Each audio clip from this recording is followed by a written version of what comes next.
স্বাগতম জানাচ্ছি শিক্ষা সেতু সংক্রান্ত আর একটি ভিডিও নিয়ে আমার ইউটিউব চ্যানেল এফি বড়বুইয়াতে।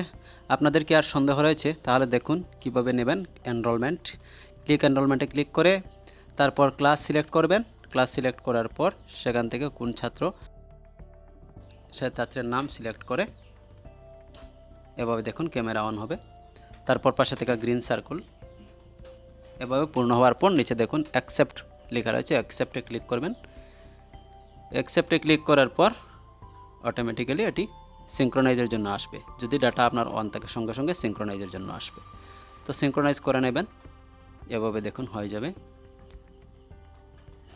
তারপর অ্যাটেন্ডেন্স নেবেন, দেখুন সিলেক্ট দ্য ক্লাস।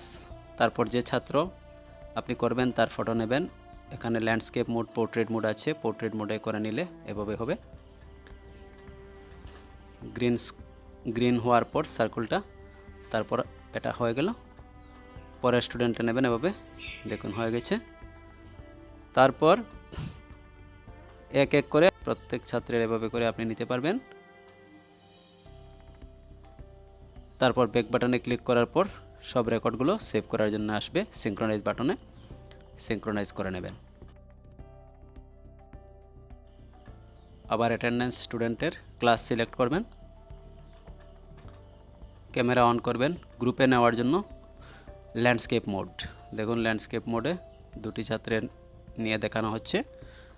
আইডেন্টিফিকেশন করছে, ফেস আইডেন্টিফিকেশনের পর ভেরিফাইতে ক্লিক করতে হবে। ভেরিফাই ক্লিক করা হলো। তারপর দেখুন ওয়েট ফর দ্য অ্যাপ্রুভেল, অ্যাপ্রুভেলের জন্য অপেক্ষা করা হবে।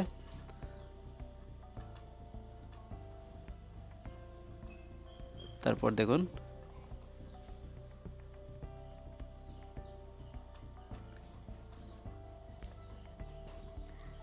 ব্যাক বাটনে ক্লিক করার পর দেখুন সিঙ্ক্রোনাইজের জন্য আসছে। সিঙ্ক্রোনাইজ বাটনে ক্লিক করবেন, সিঙ্ক্রোনাইজ হয়ে যাবে। তো এটি সিঙ্ক্রোনাইজ সঙ্গে সঙ্গে আপনারা করে নিতে পারেন, অথবা আমি পূর্বে যেভাবে বলেছিলাম অফলাইন মোডে যদি আপনারা নিয়ে থাকেন তাহলে পারবেন। এখন স্টাফের ক্ষেত্রে দেখানো হচ্ছে, দেখুন স্টাফের এনরোলমেন্ট কীভাবে করতে হবে। দেখুন স্টাফ এনরোলমেন্টে ক্লিক করে তারপর ক্যামেরা অটোমেটিক্যালি অন হবে। স্টুডেন্টস এনরোলমেন্টের মতো ক্যামেরা অন হওয়ার সাথে সাথে আই ব্লিঙ্ক করতে হবে। তারপর অ্যাকসেপ্ট বাটনে ক্লিক করার পর সিঙ্ক্রোনাইজ হয়ে গেল। তারপর স্টাফের অ্যাটেন্ডেন্স নেবেন, ক্লিক অন স্টাফ অ্যাটেন্ডেন্স। তারপর সিলেক্ট দ্য স্টাফ। শিক্ষকের অ্যাটেন্ডেন্স নেওয়ার ক্ষেত্রে গ্রিনটা পুরো হওয়ার পর এভাবে আবার সিঙ্ক্রোনাইজের জন্য আসবে। দেখুন please click on synchronise button. তারপর সিঙ্ক্রোনাইজ হওয়ার পর স্টাফ অ্যাটেন্ডেন্স কমপ্লিট হলো।